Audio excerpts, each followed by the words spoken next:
Welcome to citizens pulse. నేను మీ రాజేష్.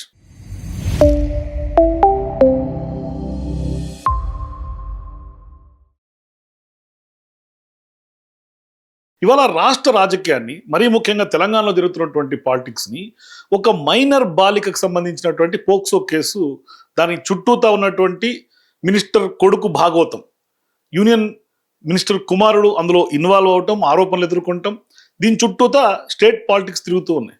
9 రోజుల పాటు అరెస్ట్ కాకపోవటం, ముఖ్యమంత్రి చెప్తున్నటువంటి తాజా ఎక్స్ప్లెనేషన్స్, ప్రతిపక్షాలు వేస్తున్నటువంటి కౌంటర్ అటాక్స్, దీంతో ప్రభుత్వం పూర్తిగా ప్రతిష్ట తీసుకుంది. అట్లాగే కేటీఆర్ గారు ఇవాళ తాజాగా ఈ యొక్క కేసులో మాట్లాడి రేవంత్ రెడ్డి గారికి ఎప్పుడైతే కౌంటర్ ఇచ్చారో ఆయన కొంత ఇరికించినట్టుగా స్పష్టంగా తెలుస్తుంది. అంటే అసలైనటువంటి వాస్తవాలు ఇవాళ ప్రజల ముందు ఉంచే ప్రయత్నం చేస్తూ ఉన్నారు.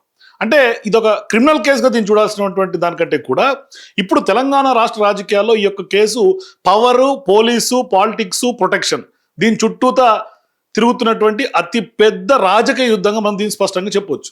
అంటే 9 రోజుల పాటు పోక్సో నిందితుడిని దాచి ఉంచినటువంటి నేరం ముమ్మాటికి రాష్ట్ర హోంశాఖ మంత్రి రేవంత్ రెడ్డి గారిదే అని స్పష్టంగా కేటీఆర్ అంటూ ఉన్నారు. మరి బండి సంజయ్, రేవంత్ రెడ్డి అనుబంధం వల్లనే ఒక ఆడబిడ్డకి, మరీ ముఖ్యంగా మైనర్కి అన్యాయం జరుగుతోంది, అది మేము నిలదీస్తే ప్రభుత్వం చర్యలు తీసుకోకపోతే, వీళ్ళ బంధాన్ని బయట పెడితే మరి కేటీఆర్ గారి పైన ఉల్టా ఇవాళ రేవంత్ రెడ్డి గారు ఇష్టం వచ్చినట్టుగా మాట్లాడు ఎంతవరకు కరెక్టు అని బీఆర్ఎస్ పార్టీ ప్రశ్నిస్తోంది. అట్లాగే తమ రాజకీయాల కోసం ఆడబిడ్డకు అన్యాయం చేసినటువంటి వెధవ ఎవరు అని స్పష్టంగా ఆయన డైరెక్ట్గా ఇదే పదజాలంతో కడిగి పారేసినటువంటి పరిస్థితి. అయితే దీనికంతా కారణం నిన్న ముఖ్యమంత్రి రేవంత్ రెడ్డి చేసినటువంటి అడ్డగోలు వ్యాఖ్యలపైన కేటీఆర్ సీరియస్గా మండిపడ్డారు. రాష్ట్రంలో ఒక ఆడబిడ్డకు అన్యాయం జరిగిందని బయటికి వస్తే ఆ కుటుంబాన్ని బెదిరించి కౌంటర్ కేసు పెట్టించడం కాకుండా ఇవాళ బాధిత కుటుంబాన్ని కూడా బెదిరిస్తున్నటువంటి నేపథ్యంలో కొంతమంది జర్నలిస్టులు, పౌర హక్కుల సంబంధించినటువంటి నాయకులు తాజాగా ఆ వ్యవహారాన్ని కూడా బయట పెట్టారు. అంటే నిందితుడిని 9 రోజుల పాటు కాపాడింది అయితే మాత్రం ముమ్మాటికి వాళ్ళ తండ్రి కేంద్ర మంత్రి, అట్లాగే రాష్ట్రంలో ఉన్నటువంటి హోంశాఖ తన చేతుల్లో పెట్టుకున్నటువంటి సీఎంగా ఉన్నటువంటి రేవంత్ రెడ్డి గారే అన్నది స్పష్టంగా చెప్తూ ఉన్నారు. మరి బండి సంజయ్ గారు, రేవంత్ రెడ్డి గారు కలిసి 9 రోజుల పాటు నిందితుడిని కాపాడారని స్పష్టంగా కేటీఆర్ అయితే ఆరోపణలు చేస్తున్నారు. కేవలం రాష్ట్ర హైకోర్టు బెయిల్ ఇవ్వదని తెగేసి చెప్పిన తర్వాత తెలంగాణలో ప్రతి ఒక్క ఆడబిడ్డ కొంత ప్రభుత్వం పైన దుమ్మెత్తిపోయటంతో సిగ్గు తెచ్చుకొని చివరికి దిక్కులేనటువంటి పరిస్థితుల్లో నిందితుడిని అరెస్ట్ చేశారు, ఆ అరెస్ట్ పైన కూడా డ్రామా చేశారు అని కేటీఆర్ గారు అయితే స్పష్టంగా చెప్తూ ఉన్నారు. మరి ఈ కేసులో నిజంగా కాంగ్రెస్ ప్రభుత్వం ఒకవైపు, BJP, BRS, social media, police వ్యవస్థ, ఇట్లా ఒకేసారి ఇవన్నీ ఇన్వాల్వ్మెంట్ ఈ కేసులో కనిపిస్తుంది.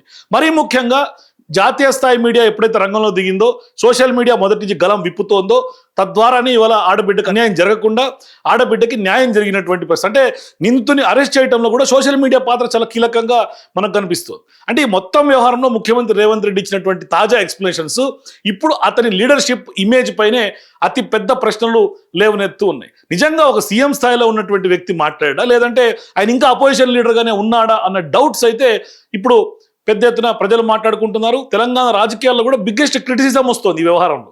అంటే 2.5 సంవత్సరాలుగా ఉన్నటువంటి ముఖ్యమంత్రి గారు అదే సమయంలో హోంమంత్రిత్వ శాఖను కూడా ఆయన దగ్గరే పెట్టుకుని మరి ఈ కేసు పైన మాట్లాడినప్పుడు రేవంత్ రెడ్డి గారు ఇచ్చినటువంటి ఎక్స్ప్లెనేషన్స్ ఎలా అర్థం చేసుకోవాలి? పోలీసులు బిజీగా ఉన్నారని, పిఎం విజిట్ ఉందని, లా అండ్ ఆర్డర్ ఇష్యూ వస్తుందని, అట్లాగే విక్టిమ్ ఏజ్ క్లారిఫై కావాలని, ఇవన్నీ ఆయన చేసినటువంటి వ్యాఖ్యలు. ఇక్కడే క్రిటిక్స్ కొన్ని ప్రశ్నలు లేవనెత్తున్నారు. ఇది అధికారంలో ఉన్నటువంటి నాయకుడి లాంగ్వేజేనా, లేదంటే అపోజిషన్లో ఉన్న నాయకుడికి లాగానే జస్టిఫికేషన్స్ చేసుకుంటున్నారా? ఎందుకు కాంగ్రెస్ పార్టీ ముఖ్యమంత్రి డిఫెన్స్లో పడిపోయారు? వాస్తవానికి ప్రజలు ముఖ్యమంత్రి నుంచి ఎక్స్పెక్ట్ చేసింది ఇది కాదు. కాన్ఫిడెన్స్ ఎక్స్పెక్ట్ చేశారు, డెసిసివ్ యాక్షన్ ఎక్స్పెక్ట్ చేశారు, అడ్మినిస్ట్రేషన్ కంట్రోల్లో పెట్టుకోవాల్సినటువంటి వ్యవహారాన్ని ఎక్స్పెక్ట్ చేశారు. కానీ ఈ ఇష్యూలో ప్రభుత్వం అయితే పూర్తిగా ఫెయిల్ అయింది. అట్లాగే డిఫెన్స్ మోడ్లోకి ఖచ్చితంగా వెళ్ళిపోయినట్టుగానే కనిపించిందనే పర్సెప్షన్ ఇవాళ ప్రజల్లో బలపడింది. మరి ఇక్కడ ప్రధానమైనటువంటి ఆరోపణ ఎక్కడ వస్తుంది? ఎఫ్ఐఆర్ డిలే ఎందుకు జరిగింది? మరి ప్రభుత్వం చెప్తున్నటువంటి వాదన ఏంటి? ఎఫ్ఐఆర్ వెంటనే తీసుకున్నాం, కానీ క్రిటిక్స్ అయితే మాత్రం దాన్ని కొట్టిపడేస్తారు. క్రిటిక్సే కాదు, ఈవెన్ వాళ్ళ ఫ్యామిలీ మెంబర్స్ వచ్చి మాట్లాడుతున్నారు. విక్టిమ్ ఫ్యామిలీ సాయంత్రం 4 గంటల నుంచి రాత్రి 10 గంటల వరకు కూడా పేట్ బషీర్బాద్ పోలీస్ స్టేషన్లో వెయిట్ చేయాల్సినటువంటి అవసరం ఏమొచ్చింది? కంప్లైంట్ ఎలిజెడ్లీగా 10:30 తర్వాత రిజిస్టర్ అయిందనేది. అదే సమయంలో బండి భగీరథకు సంబంధించినటువంటి వాళ్ళ సైడ్ కంప్లైంట్ కరీంనగర్లో 5 గంటలకు రిజిస్టర్ అయిందనే అలిగేషన్స్ స్పష్టంగా వస్తూ ఉన్నాయి. మరి ఎందుకు ఇటువంటి కేసు అక్కడ పెట్టారు? మరి అపోజిషన్ ఇక్కడ డిమాండ్ ఏం కనిపిస్తుంది? 2 పోలీస్ స్టేషన్ సీసీటీవీ ఫుటేజ్లు రిలీజ్ చేయండి. సో ఇక్కడ ప్రధానంగా అపోజిషన్ డిమాండ్ ఏం కనిపిస్తుంది అంటే 2 పోలీస్ స్టేషన్లకు సంబంధించినటువంటి సీసీటీవీ ఫుటేజ్లను కూడా రిలీజ్ చేయండి. ఎందుకు అంటే ఇది ఖచ్చితంగా పబ్లిక్ సంబంధించిన ట్రస్ట్ ఇష్యూ. మరి పబ్లిక్ నమ్మింది ఏంటి? ఖచ్చితంగా చర్యలు తీసుకుంటారు, ఆడబిడ్డకి న్యాయం జరుగుతుందని ఎక్స్పెక్టేషన్స్తో వస్తే కామన్ సిటిజన్కి సిస్టమ్ ఫాస్ట్గా రెస్పాండ్ చేయలేదనే ఫీలింగ్ వస్తే అది ఖచ్చితంగా రాజకీయంగా చాలా ప్రమాదంలోకి పడిపోయే అవకాశం ఉంటుంది. మరి పోక్సో కేసులో ప్రొసీజర్స్ నిజంగానే ఫాలో అయ్యారా అన్న చర్చ కూడా జరుగుతోంది. ఇక్కడ చాలా సీరియస్ అలిగేషన్ ఏంటంటే విక్టిమ్ స్టేట్మెంట్ మెజిస్ట్రేట్ ముందు వెంటనే రికార్డ్ కాలేదన్నది మరొక వాదన. ఎందుకు అంటే పోక్సో ప్రొసీజర్ ప్రకారం ఇమీడియట్ హ్యాండ్లింగ్ అవసరమని చాలా మంది విశ్లేషకులు లేకుంటే ఆ యొక్క చట్టం చెప్తోంది. స్టేట్మెంట్ తర్వాత సాధారణంగా అరెస్ట్ జరుగుతుందని అందరూ అంటున్నారు. కానీ ఇక్కడ జరిగింది ఏంటి? వాస్తవానికి సిట్ ఫార్మేషన్ జరిగింది, ఎఫ్ఐఆర్లో సెక్షన్లో మార్పులు చేశారు, సిట్ ఏర్పడిన తర్వాత యాక్షన్లో డిలే కనిపిస్తోంది. ఇవన్నీ కొంత అనుమానాలు తావిస్తోంది. అందుకనే ముఖ్యంగా ఇక్కడ మనం మాట్లాడుతున్నటువంటి పరిస్థితిలో ఇనిషియల్గా ఎఫ్ఐఆర్ సెక్షన్స్ కొంత లిమిటెంట్గా పెట్టారా అన్నది ప్రశ్న ఇప్పుడు పెద్ద డిబేటబుల్ పాయింట్గా మారుతోంది. అసలు రాజకీయ ప్రెషర్ ఉందా ఈ కేసులో? అందుకని ఇవాళ కావాలని కేసు నీరుగార్చే ప్రయత్నం జరుగుతోందా? బిగ్గెస్ట్ పొలిటికల్ యాంగిల్ ఇది. ఎందుకంటే వాళ్ళ ఫాదరు పెద్ద ఎత్తున ఆయన యూనియన్ మినిస్టర్. అందుకని ఇవాళ యూనియన్ మినిస్టర్ బండి సంజయ్ కుమారుడు కాబట్టి ఈ కేసులో ఇన్వాల్వ్మెంట్ ఉంది కాబట్టి ఖచ్చితంగా ఇది అపోజిషన్ చాలా సీరియస్గా తీసుకుంది. అందుకని ఆడబిడ్డకి న్యాయం జరుగుతుంది. ఇవాళ అరెస్ట్ అయ్యారు. లేదు అంటే సామాన్యులకు ఒక రీతిన వెంటనే అరెస్ట్ చేసేవాళ్ళు, అదే ఇవాళ పవర్లో ఉన్నటువంటి వ్యక్తికి అరెస్టు ఇంత డిలే అయ్యి 9 రోజులు కాపాడినటువంటి పరిస్థితి. ఇప్పటికే ఇండియాలో ఆల్రెడీ విఐపి కల్చర్ పర్సెప్షన్ చాలా స్ట్రాంగ్గా ఉంది. దాని మీద పెద్ద ఎత్తున వ్యతిరేకత వ్యక్తమవుతుంది. మరి ఈ కేసుల్లో పెద్ద పెద్ద వాళ్ళు ఉన్నారు కాబట్టి అటువంటి యాక్షన్లు తీసుకున్నామని చెప్పాల్సినటువంటి అవసరంగా కనిపిస్తోంది. మరి ఖచ్చితంగా ఇవాళ కేటీఆర్ చాలా అగ్రెసివ్గా మాట్లాడినటువంటి పరిస్థితి రేవంత్ రెడ్డి గారి మీద. అంటే ఆయన ఇష్టం వచ్చినట్టుగా మాట్లాడినటువంటి దాన్ని ఆ ఇష్యూ పైన అగ్రెసివ్ టోన్లో మాట్లాడారు కేటీఆర్ గారు. ఎందుకు అని ఒకసారి మనం ప్రశ్నించుకుంటే ఖచ్చితంగా బీఆర్ఎస్ ఇప్పుడు 2 పొలిటికల్ గోల్స్ని ఖచ్చితంగా ఇక్కడ మనం ప్రజెంట్ చేస్తాం. ఒకటి, కాంగ్రెస్ క్రెడిబిలిటీ ఖచ్చితంగా ప్రజల్లో డ్యామేజ్ అయింది, అది ఇవాళ ప్రజల పక్షాన నిలబడ్డారు అనేది ఒకటి బీఆర్ఎస్ తరఫున కనిపిస్తోంది. అంటే బాధితుల తరఫున ప్రతిపక్ష పార్టీగా బీఆర్ఎస్ నిలబడుతోంది. మరోవైపు కాంగ్రెస్ ప్రభుత్వం పొలిటికల్గా సెలెక్టివ్గా పనిచేస్తోంది కావాలని అనే ఎస్టాబ్లిష్మెంట్ కూడా బీఆర్ఎస్ పార్టీ సక్సెస్ఫుల్గా చేసింది. మరి BJP Congress secret understanding narrative కూడా ప్రజలకు బలంగా తీసుకెళ్ళింది. ఇది వాస్తవంగా కనిపిస్తుంది. ఈ కేసులో జరిగినటువంటి తీరు, minute to minute points dots అన్ని కనెక్ట్ చేసుకుంటే ఖచ్చితంగా పదే పదే కేటీఆర్ గారు కూడా ఇదే పాయింట్ని పుష్ చేస్తారు. మనకు కూడా జరిగినటువంటి పరిణామాలు చూస్తే అదే అర్థమవుతుంది. నిజంగా మోదీ రేవంత్ ఇప్పటికే కలిసి ఉన్నారా? అది నిజంగానే తెలంగాణ పాలిటిక్స్లో చాలా స్ట్రాటజిక్ అలిగేషన్. కానీ నిజంగానే వాస్తవానికి జరుగుతుంది కూడా అదే. ఇవాళ బండి భగీరథ్ విషయంలో జరిగినటువంటి వ్యవహారం అంతా కూడా ఖచ్చితంగా ఇద్దరు ఫ్రెండ్స్గానే ఉన్నారు అని స్పష్టంగా చెప్పక తప్పదు. ఒకసారి చూద్దాం, ఒకసారి బైట్స్. చివరికి దిక్కులేక నేను హైకోర్టుకు సల్యూట్ చేస్తున్నా. బెయిల్ కోసం ప్రయత్నం చేసిండ్రు మీరు, అది రాకపోతే సచ్చినట్టు నువ్వు అరెస్ట్ అంటావు, ఆయన లొంగుబాటు అంటాడు. ఇద్దరు డ్రామాలు, తోడు దొంగలు, సిగ్గులేదు ఇంకా మాట్లాడడానికి. ఆ అమ్మాయి కాదు, ఇవాళ రాష్ట్రంలోని అమ్మాయిలందరూ మహిళలందరూ మీ మొహం మీద ఉమ్ముతున్నారు. సిగ్గులేదు ఈ ప్రభుత్వానికి. ఎందుకండి అంత మొహమాటం? అరే ఈ జరిగింది ఏంది, నువ్వు మాట్లాడేది ఏంది, నీకు మెదడుందా?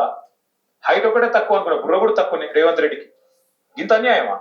ఒక అమ్మాయికి అన్యాయం జరిగితే ఆ అమ్మాయి వివరాలు బయట పెట్టిన విధవలు ఎవరు బయట పెట్టు.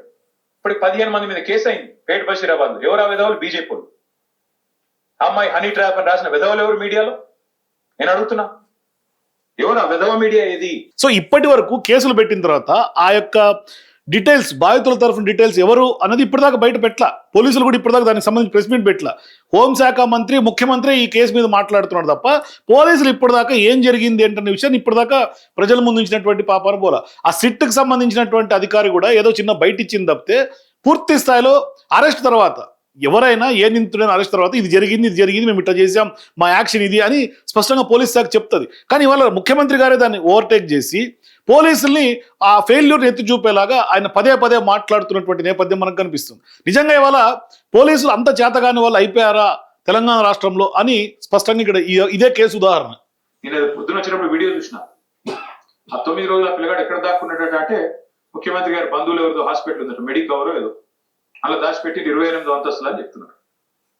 ముఖ్యమంత్రి గారు సమీప బంధువులు, దగ్గర బంధువులు హాస్పిటల్లో దాచిపెట్టారు. ఇది పరిస్థితి. ఏదో వీడియో చూశాను. వాస్తవం ఏందో మీరు చెప్పాలి మీడియా. సో ఇది 9 రోజుల పాటు బండి భగీరథ్ని కాపాడింది ఎవరు? ఈ ప్రశ్న నిజంగా సీఎం రేవంత్ రెడ్డి గారు సమాధానం చెప్పాల్సినటువంటి అవసరం ఉంది. ఎందుకు అంటే ఒక ప్రైవేట్ హాస్పిటల్లో నిందితుని దాచిపెట్టారు, అది కూడా యూనియన్ మినిస్టర్, ఒక రాష్ట్ర సీఎం అంటే ఈ అలిగేషన్స్ని ఖచ్చితంగా కడుక్కోవాల్సినటువంటి అవసరం ఉంది. మరి సీసీటీవీ ఫుటేజ్ బయట పెట్టాలి కదా. హాస్పిటల్ సంబంధించినటువంటి ఆ ఫ్లోర్లో 28వ ఫ్లోర్ అని చెప్తా ఉన్నారు. ఆ ఫ్లోర్లో ఏం జరిగింది అని సీసీటీవీ ఫుటేజ్ బయట పెట్టాల్సినటువంటి అవసరం ఉంది. 9 రోజుల పాటు అక్కడే తలదాచుకుని నిందితుడు అని స్పష్టంగా ఇవాళ ప్రతిపక్ష పార్టీ నాయకులు మాట్లాడుతున్నారు, మీడియా మాట్లాడుతోంది, మరి అట్లాగే ప్రజలు చర్చించుకుంటున్నారు. మరి ఇన్ని అనుమానాలు వచ్చిన తర్వాత అక్కడ ఉన్నారా లేదా క్లారిటీ ఇవ్వాల్సినటువంటి అవసరం ఉంది కదా. ప్రజలకు తెలుస్తుంది కదా ఏం జరుగుతుంది అనేది కూడా. కనుక నోరు విప్పకపోతే ఆ బాలిక తరపున ఇవాళ అమ్మాయికి న్యాయం జరిగేది కాదు. ఇది వాస్తవం.